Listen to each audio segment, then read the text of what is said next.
દીપ પ્રાગટ્યમાં જોડાય.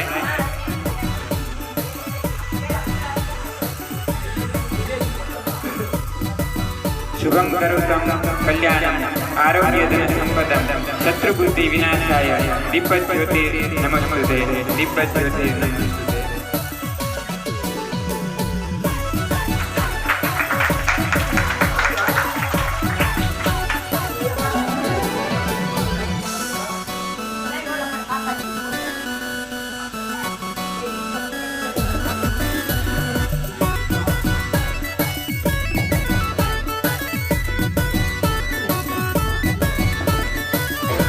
આદિવાસી સમાજમાં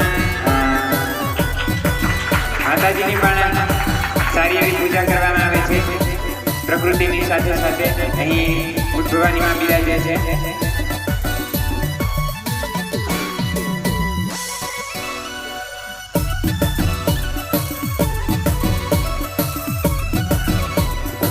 આપણા કાર્યક્રમની શુભ શરૂઆત દીપ પ્રાગટ્ય થવા થઈ રહી છે. તો દરેક અગ્રણી દીપ પ્રાગટ્યમાં જોડાશે. તેમજ દલખાણીયા ગામના સમાજના આગેવાનો પણ સાથે સાથે જોડાશે.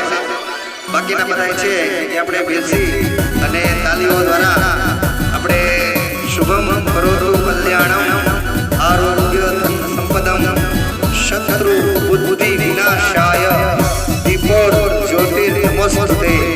હે દીવાની જ્યોત આપણે સર્વનું શુભ કલ્યાણ અને મંગલ કર એવી ભાવના સાથે આજના દિવસને આપણે ખુલ્લો મૂકી દઈએ. આપણે તાલીઓ પાડી અને વધાવશું. ખૂબ ખૂબ આભાર આગેવાનો શ્રીઓનો.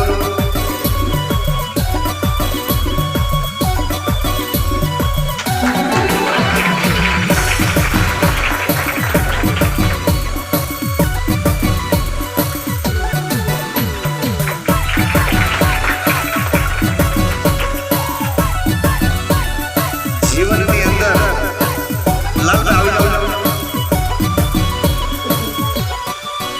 આપણી સંસ્કૃતિની અંદર કોઈ પણ શુભ કાર્ય દીપ પ્રાગટ્ય દ્વારા થતું હોય છે.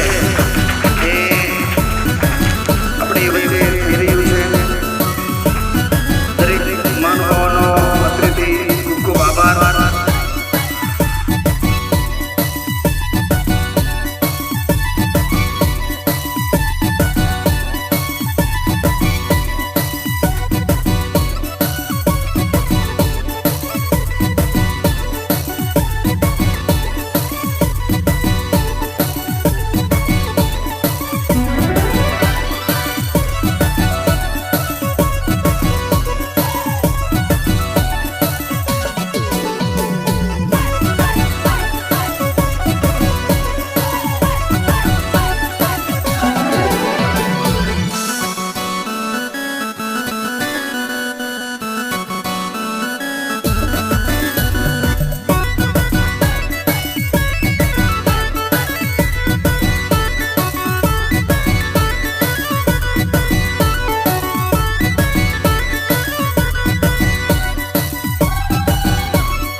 ખૂબ જ સુંદર મજાનું આદિવાસી નૃત્ય આપણે સૌએ નિહાળ્યું. અને એમાંય ખાસ કરી અને આપણા કોકિલકંઠી એવા દિવાળીબેન ભીલનું પણ આ ગામ હોય અને એના પરિવારજનોનો આજે સુંદર મજાનો આવો કાર્યક્રમ હોય. તો હવે એક સુંદર મજાનું વક્તવ્ય લઈને આવે છે અંજલિબેન લુણગાતર. નમસ્કાર. હવે હું અહીંયા આપને મહત્વપૂર્ણ પ્રસંગ માટે ભેગા થયા છીએ, જે આપણી આદિવાસી સંસ્કૃતિને ઉજાગર કરે છે. આદિવાસીઓના આગળ આપણા પૂર્વજોના સંસ્કાર, પોશાક અને પરંપરાઓમાં છુપાયેલી છે.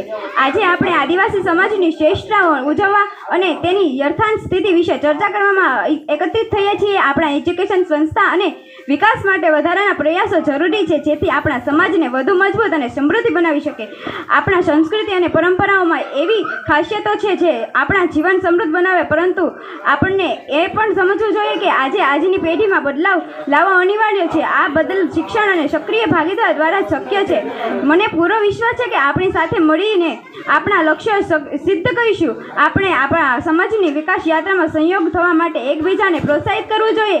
આપણે માત્ર ભૂતકાળની આવડત જ નહીં, પરંતુ ભવિષ્યની દ્રષ્ટિ સાથે એક આગળ વધવાનું આપણે યુવાનો નવી તક આપીને તેમની શક્તિ અને સમર્થ આપીને આપણી સાચી સક્રિયા લાવી શકીએ છીએ. અંતે હું આપને સૌનો સન્માન અને સૃષ્ટિનો આદર કરવા અપીલ કરું છું.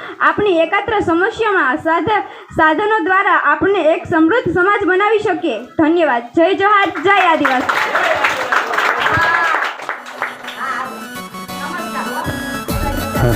ખૂબ ખૂબ સુંદર મજાનું અંજલિબેન દ્વારા આજના દિવસ નિમિત્તે વક્તવ્ય, અને આપણી વચ્ચેથી માનનીય ધારાસભ્યશ્રી અને તેમના સાથી મિત્રો વિદાય લઈ રહ્યા છે. તો ખૂબ ખૂબ આભાર. આપે હાજરી આપી અને અમારા કાર્યક્રમને 4 ચાંદ લગાડી આપણે તાળીઓથી સરને વિદાય આપશું. જય જો. તાલુકા પંચાયતના માનનીય સદસ્ય એવા નિર્મળાબેન લુણગાતર છે, એ તેમના સમાજના બાળકોને ચોપડા વિતરણ કરવાના છે. તો બેનશ્રીને વિનંતી.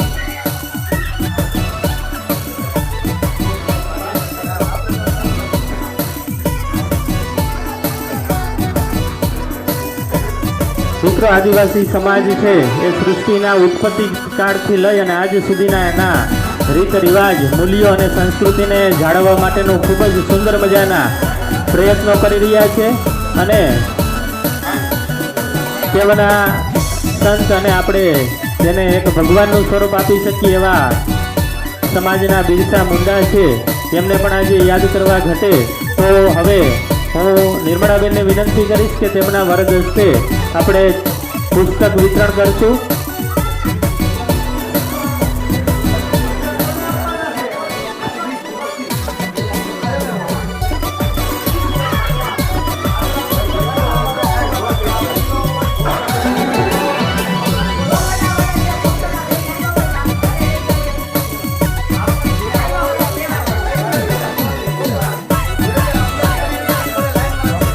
જે વાલીઓના બાળકો સાથે છે અને અત્યારે અભ્યાસ જેમનો ચાલુ છે, એમને અત્રેથી નોટબુકનું વિતરણ કરવાનું છે. તો બાળકો ઝડપથી લાઈનમાં સ્ટેજ આગળ આવશે.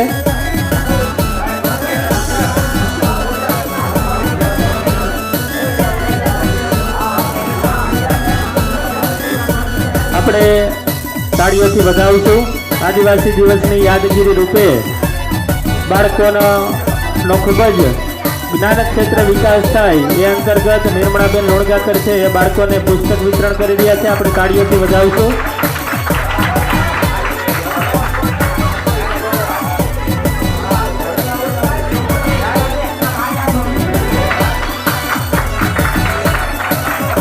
આજના આ સુંદર મજાના કાર્યક્રમના સમાપન તરફ આપણે સૌ જઈ રહ્યા છે અને તાલુકા તાળીઓથી આપણે બેનને વધાવીશું. બીએડ કરી અને શિક્ષક તરીકે જોડાવાના તૈયારી છે બેન કરી રહ્યા છે. નિર્મળાબેનના વર્ગ છે, બેનનું સન્માન થઈ રહ્યું છે. આપણે તાળીઓથી વધાવીશું.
ત્યારબાદનો આપણો કાર્યક્રમ છે એ વૃક્ષારોપણનો રહેશે.